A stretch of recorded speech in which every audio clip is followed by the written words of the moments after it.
नमस्कार साथियों, आपका क्राइम कहानी में स्वागत है। दोस्तों, जिस तरह से देश में कभी भी कोई क्राइम होता है तो उसकी गुत्थी सुलझाने के लिए पुलिस पूरा प्रयास करती है और फिर वो गुत्थी भी सुलझ जाती है। ऐसी ही कहानी है पटना के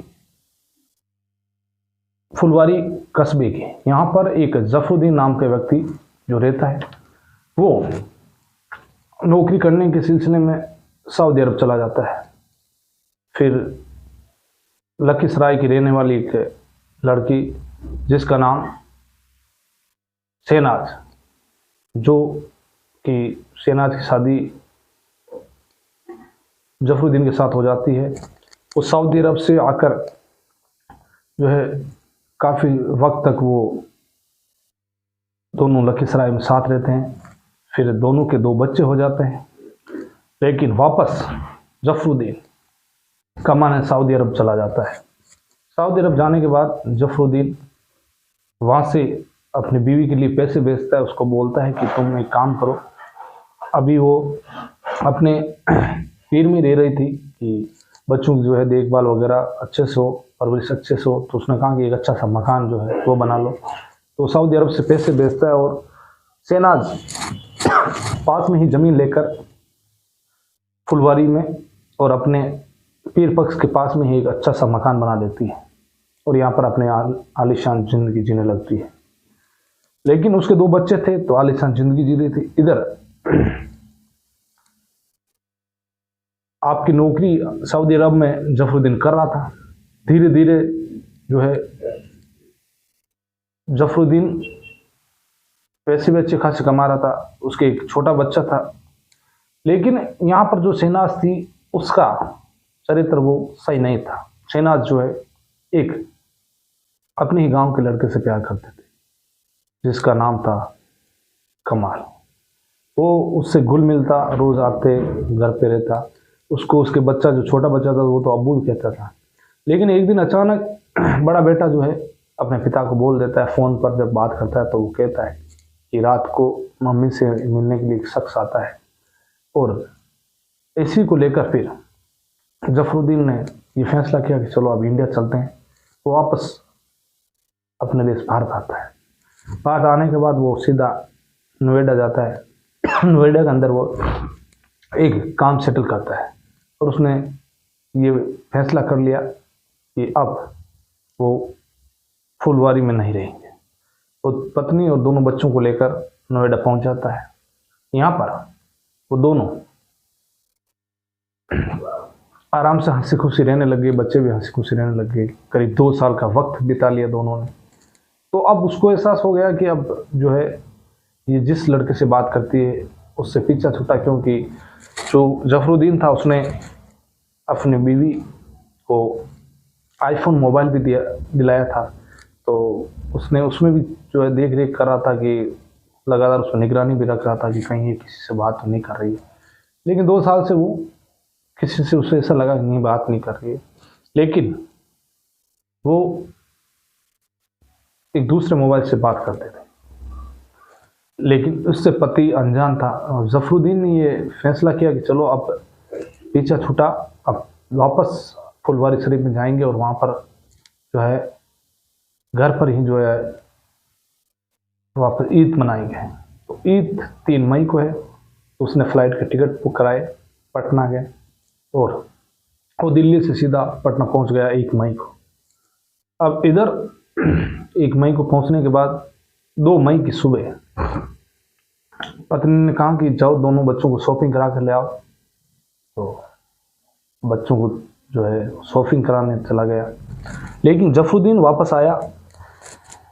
वापस आने के बाद में घर में जो है शाम के समय में खाना खाया और इसी को लेकर पत्नी ने झगड़ा शुरू कर दिया।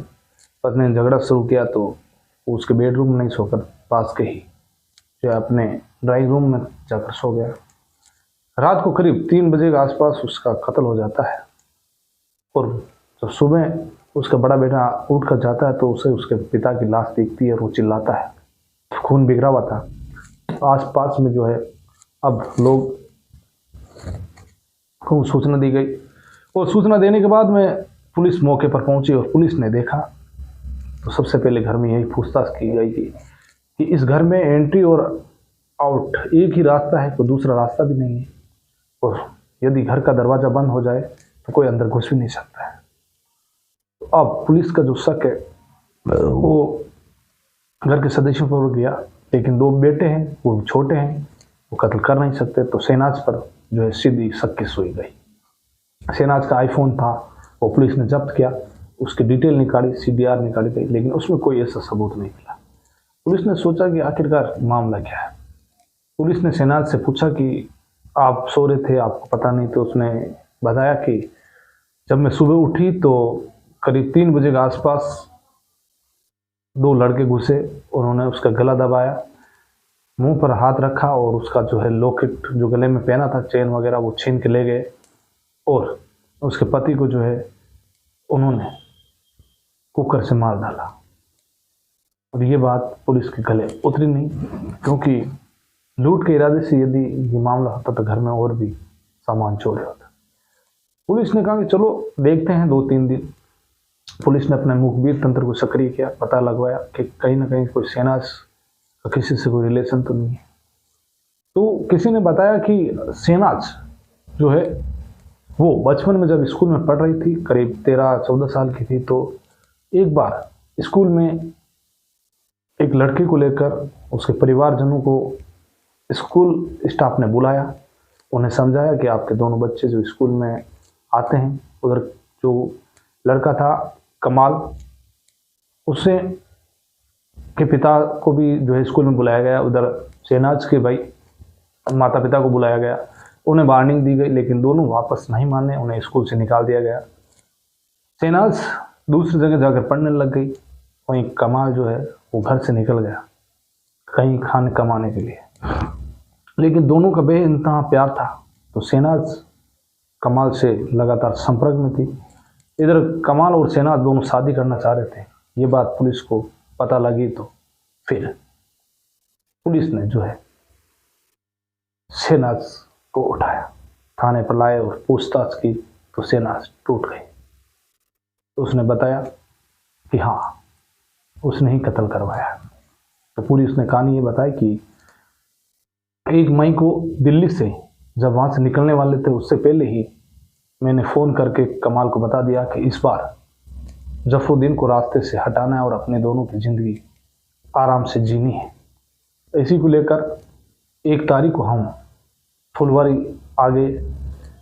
में आने के बाद, फुलवारी शरीफ में आने के बाद 2 तारीख को पति को जफरुद्दीन को कहा कि आ जाओ, दोनों बच्चों को शॉपिंग वगैरह करा के ले आओ।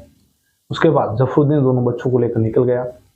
उसी दरमियान कमाल को फ़ोन किया, वो घर पे आ गया, फिर उसको एक कमरे में छुपा दिया।